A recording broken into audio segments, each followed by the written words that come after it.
This is exactly right.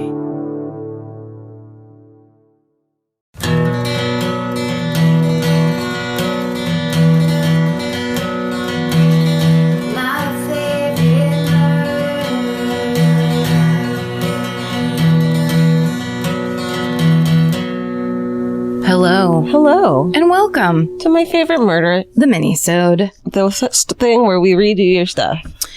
Can you dig it? Yes, you can. Yeah, any topic. This is a free range episode. This is like interesting story time. Yeah. Where like when you first get to a party, it's still a little bit rickety. You haven't had enough drinks yet. Yeah. Things aren't flowing. So you have to stand with a group of people that you might not even find that interesting and get it going. And hear their stories. And so these are the kinds of things you want to share. Of interest, rarities. Right. Weirdness. Hey, remember that one time you said the word house? Well, I have a story about a house. That's right. Like that kind of thing. And yeah, and any horrible thing you could find in a house. Exactly. Why are we re-explaining a thing we've been doing for 2 years? You guys should know this by now. It's like every time we have to say it. You don't even listen to us. Even though you listen to us for 3 hours every week. Wouldn't it be crazy if I then projectile vomited coffee onto the microphone? That's what it felt like I was about to do. That would be amazing. Guys, it's summer. Okay, I'm going to go first. Yes. The subject line, of course, Stephen grabbed this for me because it's more about bad blood from Stanford. Ooh. So this is off of the fucking hooray recommendation that I made. I believe it was last week's episode, talking all about the scam company Theranos and their blood testing kits that never worked, and yet they sold whatever.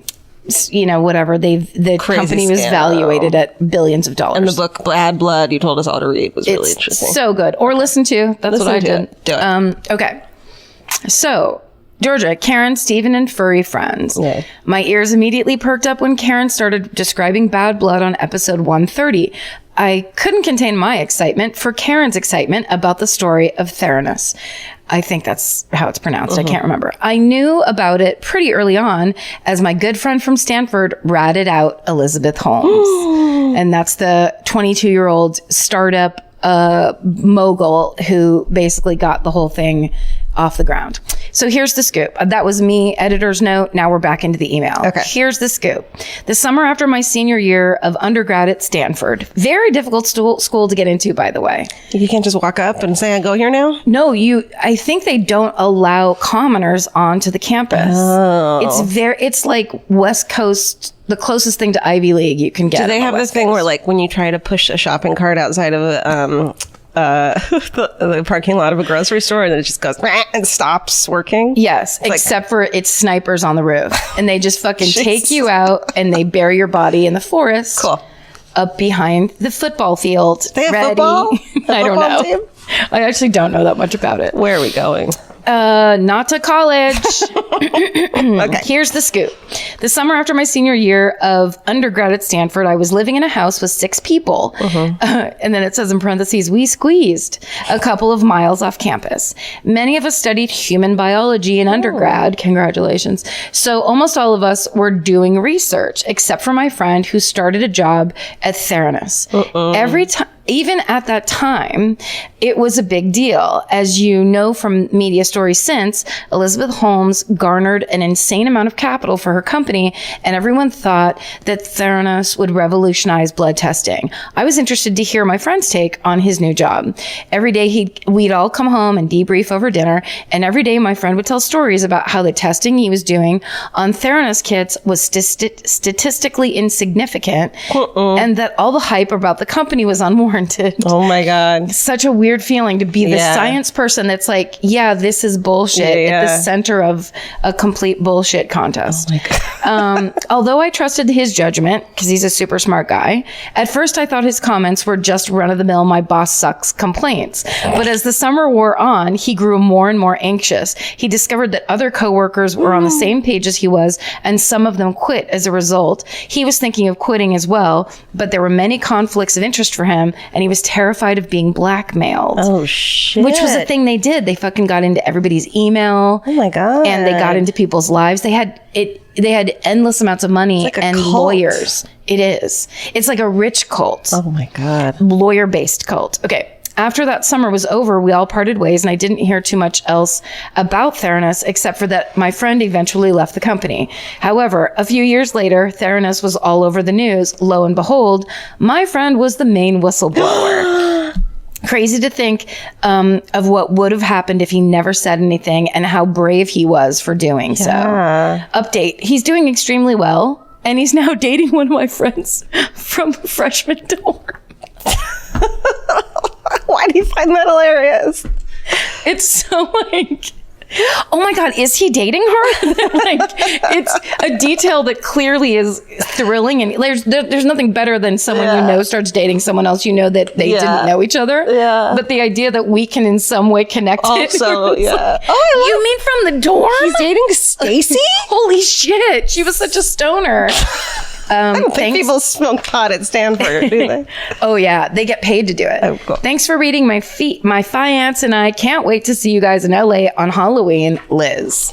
Woohoo, Nice one, Liz. I love any updates about that story. I can't get enough. Like that guy's dating Stacy? Oh my God, because Stacy, was a slut. She was a bitch. She was Okay. Well, this one's from my story from last week of the Romanovs. This one's called Romanov Diaries and My Friend's Grandma. Oh, I actually meant to say Romanov Diamonds and My Friend's Grandma, but I said it wrong. It's not like the Princess Diaries. No. Where there's Anne Hathaway's not in this email. No. I love being rich. Okay. My friend's grandma, now deceased, was an old Russian woman who escaped the West with her family. Escaped to the West. Right. With her family as the communists running away escaped to from Russia. cowboys. She ran into Russia. She hated all the cowboys. That's right. She escaped to the West with her family as the communist regime took over. She would never talk about her childhood, so my friend and her family never really knew much of anything. Man, tell us everything. The only thing they knew was that she had a handful of diamonds that were handed down to her from her mother. One day they were watching a TV special on the uncovering of the Winter Palace, home of the Romanovs. Yes. The Soviets had covered up certain rooms, and after the fall of the Soviet Union, they, and then it says in parentheses, they recorded the reveal of the historic Romanov decor. As they uncovered a green marble fireplace, my friend's grandma began to cry because she remembers this fireplace from her childhood. She sat at the fireplace on the regular when she was little. What? It was learned that her mother, my friend's great-grandmother, was a teacher for the children of the Romanov family. The grandmother, as a child in the palace, grew up alongside Anastasia. No.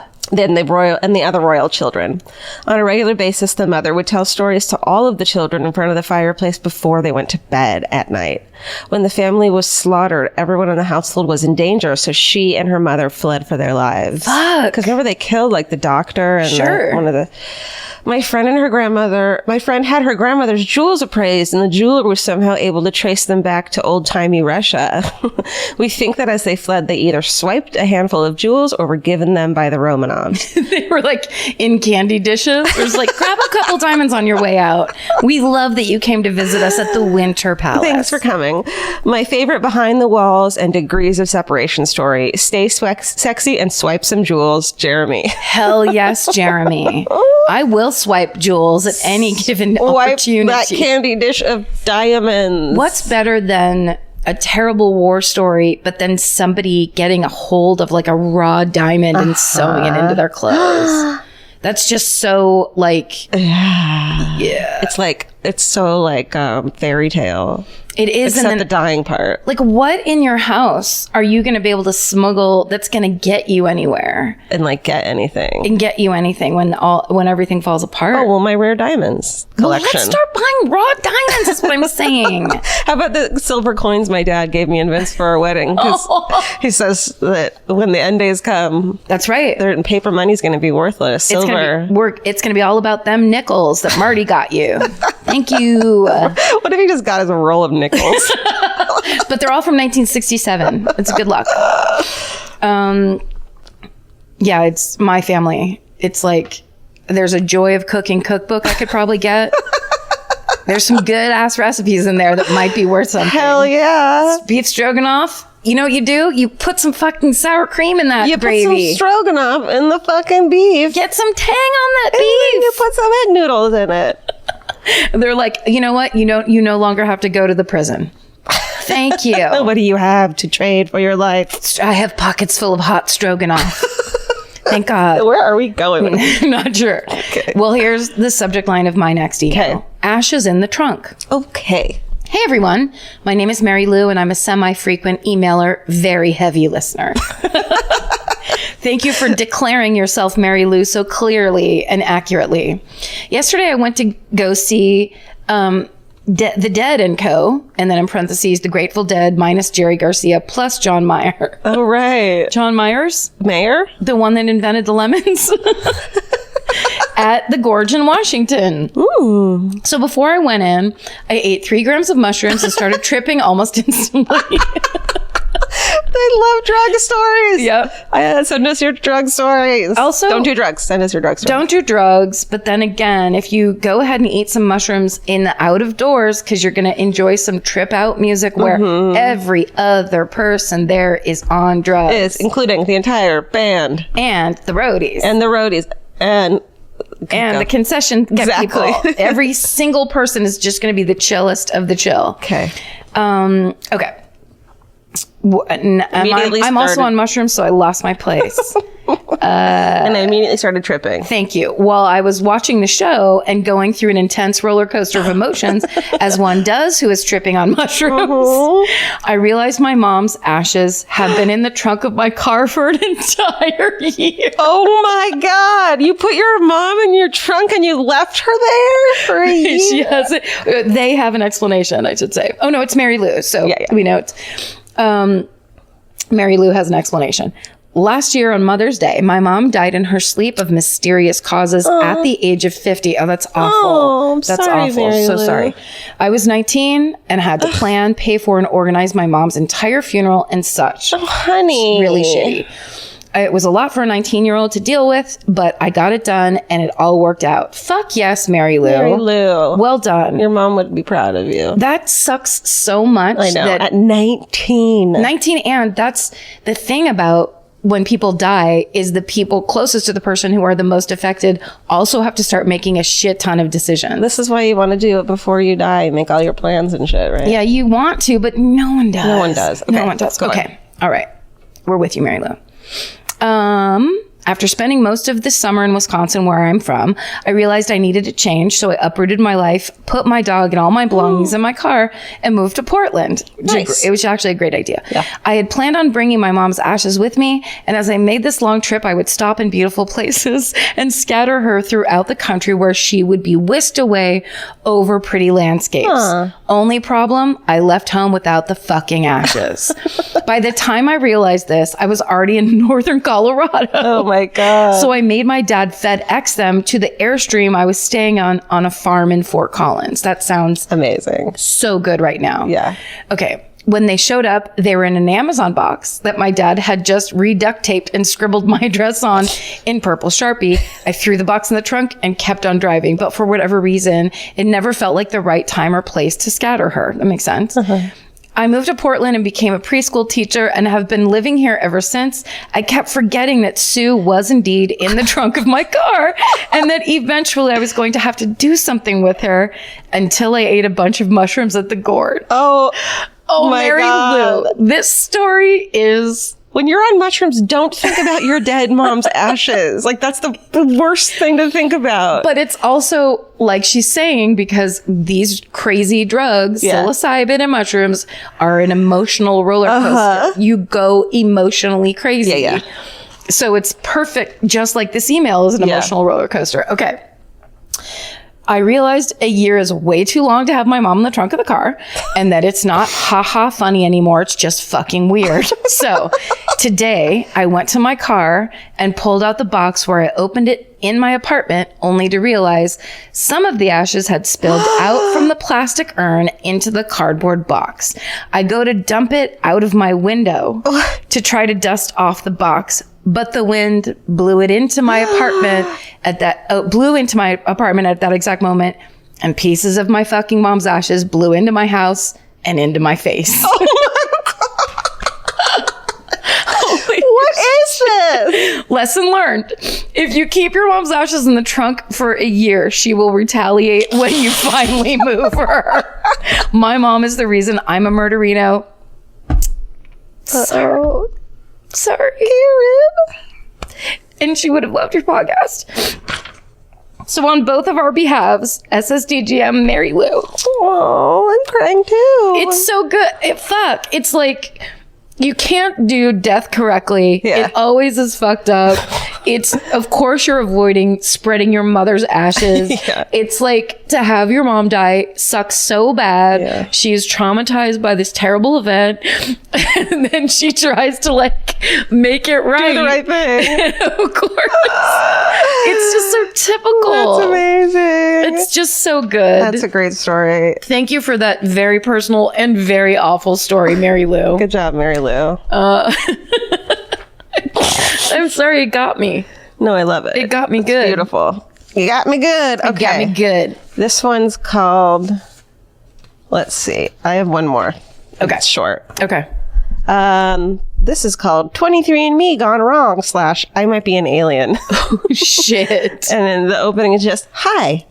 Perfect. Right. Back in January, I sent my adorable little bottle of spit to 23andMe after a bunch of us got the kit for Christmas.